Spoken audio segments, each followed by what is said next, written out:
Boa tarde a todos. Eu agradeço pela oportunidade de estar aqui, poder passar para vocês as experiências que eu tenho como fiscal e auditora de processo eletrônico de votação.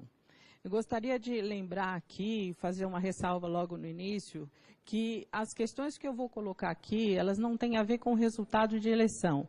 Eu estou combatendo o processo eletrônico de votação brasileiro, que, na minha opinião, e pelos trabalhos que eu já fiz, auditorias que eu já realizei, ele se mostrou arcaico, muito caro, impossível de ser fiscalizado, extremamente concentrado na mão de um único poder.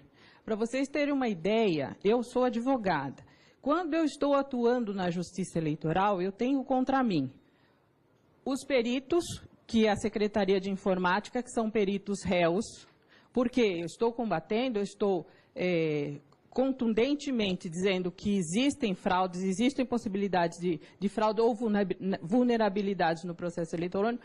Então, o perito, ele, na condição de Secretaria de Informática, ele é um perito réu. E os senhores ministros, suas excelências, eles são os julgadores réus. Então, aqui eu vou passar para vocês uma experiência que eu tive, que foi em 2012. Eu fui fazer uma fiscalização na cidade de Londrina, no município, onde eu analisei o código, a geração de mídia. Eu estou num ponto de geração de mídia que foi onde o Zé Melo começou aqui.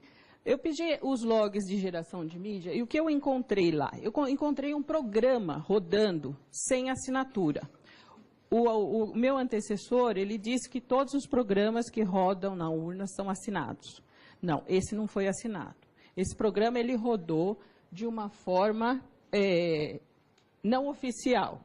Então, vamos lá. A pessoa começou a tentar rodar o programa dia 27/8/2012. Nesse horário. E ele deixou logar, ele registrou isso num arquivo do sistema. Aí eu peguei esse arquivo e fui avaliar. Ele começou a rodar, e o que acontecia? A informação que vinha era que ele não era o oficial, ele não era um programa oficial, ele era um programa não oficial, um programa que tinha um nome de programa oficial, mas não era oficial. Se eu quisesse fraudar uma eleição, se eu quisesse colocar lá dentro um programa, eu não colocaria o nome, por exemplo, fraude eleição CPP, ou Maria Aparecida Cortis CPP, ou altere o resultado da eleição CPP. Eu colocaria o nome de um programa que já existia, e foi isso que aconteceu. Mas o sistema, ele rejeitava esse programa. Ele dizia, o GEDAI, pode ver aqui, ó, alerta, versão incompatível do Hot-SWAT Flash. Ele dizia, não, essa versão não é compatível. Isso aqui, para vocês terem uma ideia, foi em 27/8. Quem fez isso, foi tentando fazer isso, olha, dia 28 ele tentou de novo. Aí foi dito a mesma coisa, ó, e caiu o sistema. Então, se ele rodasse isso numa cerimônia de geração de mídia, nós fiscais de partido, auditores, que a gente estava lá em cima do pessoal que estava gerando mídia, a gente pegaria porque o sistema caía. Ele diz, olha, não é compatível, ele quer uma versão 1.993. E a versão que estava rodando desse programa, que a gente não sabe o que era 19,90. Não há que se falar que isso daí já estava na urna, porque não é possível. Por quê? Quando se faz a geração de mídia, se baixa no sistema da Justiça Eleitoral os programas que rodaram aqui pela Secretaria de Informática. E esses programas são assinados e o sistema aceita. Se ele fosse um programa oficial, ele tinha entrado e seria aceito pelo sistema. Ele tentou. Aí, no dia 21/9, ele já estava mais esperto, olha. Ele, mesmo incompatível, ele já estava começando a entrar. Ele já entrou, aqui, ó. Ele já não aparece, ele já não derruba o sistema, ele entrou. Dia 21/9. Quando foi dia 24, que foi a geração de mídia, ele entrou e rodou normalmente. Esse programa foi para as urnas e rodou no município de Londrina, nas eleições de 2012. Eu fiz uma petição e fui questionar essa informação que foi passado. Esse programa não era um programa importante, era um programa que não servia para fraudar. Aí eu não entendia, eu não entendi por que, então, que eles teriam que tentar tanto colocar esse programa lá dentro e rodar. Porque se não servia para nada, não era para colocar, ok? Na minha opinião. Bem, aí eu fui procurar quem tinha sido a empresa que tinha trabalhado nesse sistema. Aí eu tive mais uma surpresa. Quem trabalhou foi a empresa Smart Martic. Esse consórcio de empresa, ele foi formado dia 13 de 7 de 2015. No dia 17 de 7 de 2015, eles estavam assinando um contrato com a Justiça Eleitoral para exercitação de urna. Ou seja, eles aceitaram, a Justiça Eleitoral, pelos dados que tem no processo, ela aceitou essa empresa sem que ela estivesse ainda regularizada, o consórcio. No primeiro termo aditivo, por mais assustador ainda, no primeiro termo aditivo, eles colocaram uma empresa estrangeira, que é a Smart Martic International Corporation. Essa empresa ela foi registrada na junta comercial dia 25, ela já tinha, dia 25 do 10, e ela entrou no processo 17 do 9, ou seja, rodou um programa que não era oficial, com uma empresa que foi contratada de forma irregular. Essa licitação é uma licitação que foi feita de forma irregular. Muito bem. Aí o que eu decidi? Falei, na eleição de 2014, porque não dá para a gente fazer nada, porque o réu que julga. Os senhores, as suas excelências, os ministros, nada pessoal, mas são eles que julgam. Eu acho que não é muito proveitoso da minha parte ficar recorrendo judicialmente. Então, o que eu faço? Eu apresento o problema e deixo para eles resolverem. Infelizmente, eu não tenho obtido resultado. O que eu fiz? Na eleição de 2014, eu resolvi descobrir como que esse programa rodou. Aí, o que eu fiz? Eu pedi ajuda para o professor Diego Aranha, para o professor Pedro Rezende, nós escolhemos um aluno, um ex-aluno da UNB, colocamos dentro do TSE para ele analisar código-fonte. E ele foi analisando sobre a orientação do professor Pedro e do professor Diego. Eu levei essas informações e disse, olha, onde pode estar o problema? Como eles estão conseguindo assinar programas nos estados? Porque o senhor, lembre-se que o meu antecessor diz que todos os programas são assinados. Não sai nada do TSE sem assinatura, ok? Confirmando? Ok. Então, vamos em frente. Se eu peguei o problema aqui, que foi na geração de mídia, peguei o problema aqui. Aqui a carga das urnas, aqui a totalização, divulgação. Eu peguei aqui.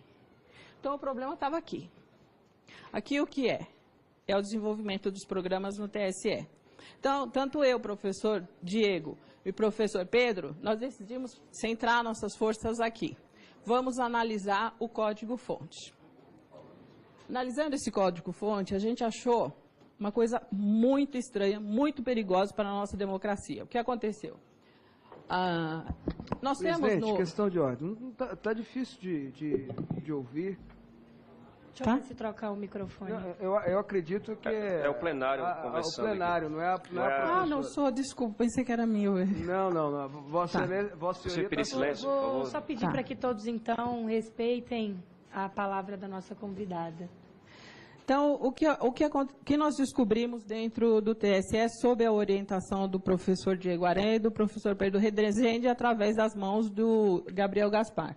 Nós descobrimos um programa no Fonte, um programa executável, que estava inserido no sistema de segurança da urna. Ele é um subsistema do sistema SIS. Quando o senhor Zé Melo disse que entram os programas saem do TSE assinado, eles vão para os estados. O primeiro programa que entra é o SIS, que é o Programa de Segurança da Urna. Esse programa, dentro dele, tinha um programa chamado Inserator, que serviu para levar a capacidade de assinatura digital de programas não oficiais. Bom, eu já tinha conseguido metade do meu objetivo, porque como esse programa conseguiu rodar lá, se eles não tinham como assinar? Assinatura, gente, não pode ficar dentro do sistema de segurança. Assinatura é uma prerrogativa do TSE. O TSE não pode negligenciar isso e deixar ir para os estados. Então, o que ele fez? Mandou para os estados, ok? Então, bastava que a pessoa conhecesse que existia esse programa, bastava que a pessoa fizesse um comando num computador, que ela conseguiria assinar um programa e pôr esse programa para rodar dentro da urna. Certo? Aí eu fiquei pensando ainda, bom, não é suficiente isso. A pessoa que for fazer isso, ela tem que levar um pendrive, ela tem que levar alguma coisa para poder colocar o programa dela lá dentro, assinar e colocar para rodar. Como é que ela faz? Eu tive mais uma ideia. A justificativa do TSE foi o seguinte: esse programa ele foi usado até 2004 para assinar certificado. Em 2004 ele parou de ser usado e está lá para atender outros projetos. Senhores, ele pode estar lá para atender outros projetos desde que ele não vá para os estados. Mandar programa de assinatura para os estados é muito perigoso. E qualquer um, mesmo que for, digamos um advogado que não entende muito de computador, esse advogado, se ele tiver conhecimento disso, ele é capaz de assinar um programa e pôr para rodar. Aí vocês vão falar assim, não, mas a urna tem 7.999 travas. Não importa. Se esse programa for bem escrito, ele vai levar todas as travas consigo e vai até o final do processo, vai gerar um boletim de urna válido e vai levar para a totalização e vai dar um resultado da eleição. Então, não adianta se fazer perícia ou auditoria, o que for em urna, ou processo de totalização, se não se entrar no mérito do programa que está sendo mandado para os estados. Como está sendo desenvolvido, como ele está sendo escrito, qual é a capacidade dele de que tem uma pessoa nos estados de mudar o resultado da eleição. Bem, então vamos lá. Aqui mais uma informação. O programa, a informação que a Secretaria de Informática deu é que esse programa, ele estava na sala e não estava sendo usado. Ele não estava na sala, ele estava no código-fonte. Ele é um código-fonte de um programa executável e que pode fazer uma assinatura digital e colocar um programa lá dentro e mudar o resultado da eleição. Ele não está na tabela de hash. Então, aqui eu discordo do meu antecessor, porque nem todos os programas que estão dentro da urna estão assinados, porque esse não está na tabela de hash, ele não tem assinatura. Por quê? Eu protocolei uma petição dizendo que ele estava lá e eu não encontrei a tabela de hash dele. Muito bem. Não se trata de uma biblioteca, ele é um programa executável. E não se trata de leitores de binários, por quê? Nós fizemos uma pergunta, eles insinuaram uma resposta, o Gabriel Gaspar foi lá por orientação do professor Diego e a gente viu que ele não tem nada, ele é um programa solto. Um programa que não tem conexão com outros programas. Bom, aí eu vou falar. Aí eu fiquei em dúvida. Como eles conseguiriam colocar esse programa dentro da urna sem que eles levassem um pendrive ou que o fiscal estivesse lá prestando atenção de que aquele programa estava sendo inserido de forma clandestina? Eu pedi para fazer um teste no sistema com computadores conectados à internet e computadores não conectados à internet. Quando se gera mídia, o fiscal de partido não tem como saber se o computador está ou não ligado à internet. Não existe nenhuma trava nesse sentido. Então, a urna realmente não está conectada à internet, mas o computador está. Por quê? O que a gente detectou aqui foi, não existe nenhuma trava, o programa roda normalmente, é feito. Então, como a pessoa faria para ela inserir esse programa que ele próprio vai assinar?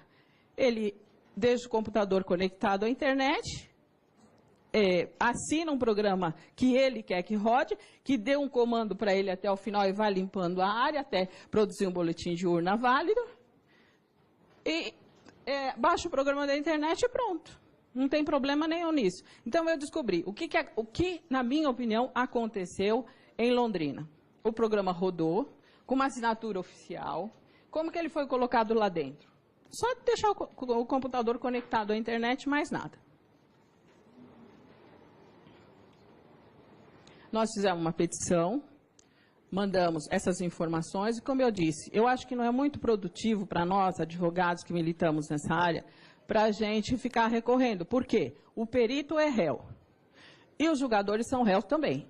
Então, não adianta, eu nunca vou ganhar. Sempre eles vão ter uma solução, seja ela qual for, que vai ser contrária à minha demonstração, porque isso é prova, o programa rodou. Tem um programa lá dentro que dá para assinar. E essa justiça eleitoral que eles falam, senhores, dizer que está tudo certinho, tem transparência, Eles não me deram o endereço. Eu não conheço isso, porque eu já dou desde 2002 que eu venho até o TSE tentando fazer auditoria, tentando conhecer esse processo, tentando deixar a coisa um pouco mais fácil nos estados. Eu não consegui. Então, deve existir 2 TSEs, que não esse que eu conheço. Bom, lógico que a minha petição foi indeferida, até porque disseram que eu não tinha competência para fazer, etc. Então, eu trouxe a mesma foto, Zé Melo. Mas só que eu estou dizendo o seguinte, eu não assinei, ninguém assinou esse programa. E outra coisa, eu quero exortar o Ministério Público, porque o Ministério Público é um órgão maravilhoso, um órgão muito capaz, um órgão muito competente. Só que ele está assinando a petição que a Secretaria de Informática faz, sem ler. Eles não leem, eles assinaram o programa, a OAB também assinou e não leram. Quem fez a petição foi a Secretaria de Informática, que é responsável por tudo isso. Bem, aí eu voltei um pouquinho mais para a Smart Martic esse ano de 2014. A Smart Martic, a empresa, a Corporation, é uma empresa internacional, não tem autorização para funcionar no Brasil, não tem CNPJ, e é uma empresa que não poderia estar prestando serviço para a Justiça Eleitoral. Mas qual não foi mais... Ela tem problemas em vários países que ela entra kamikaze. Esse ano ela tentou fabricar urna, licitação 53. Ela entrou kamikaze com um monte de documento que, assim, a gente teria que analisar de uma forma mais fria, mais coerentemente para poder aceitar, mas mesmo a Justiça Eleitoral não aceitou. E aqui, qual foi a minha surpresa? A Justiça Eleitoral, no julgamento de uma petição que foi feita para que se fizesse auditoria no processo eletrônico de votação, ela deu a seguinte jurisprudência para nós, advogados.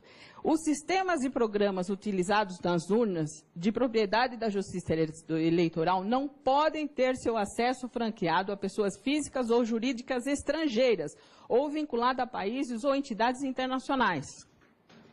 Tal providência implicaria ofensa à soberania nacional, um dos fundamentos da República Federativa do Brasil.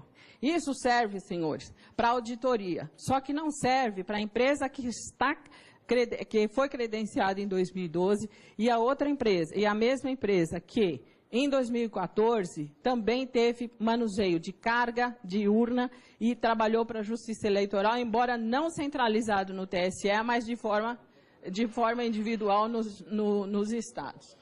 Então, é isso que eu tinha que passar para vocês, foi a experiência que eu tive na minha luta para mudar o processo eleitoral, porque o que a gente quer não é nada pessoal, não tem nada contra a Justiça Eleitoral, mas nós queremos um processo transparente, um processo fácil de ser auditado, um processo que não seja caro para os partidos. Porque hoje um partido, para colocar uma pessoa para analisar código-fonte dentro do TSE, ele vai gastar muito, porque precisa no mínimo de 35 pessoas.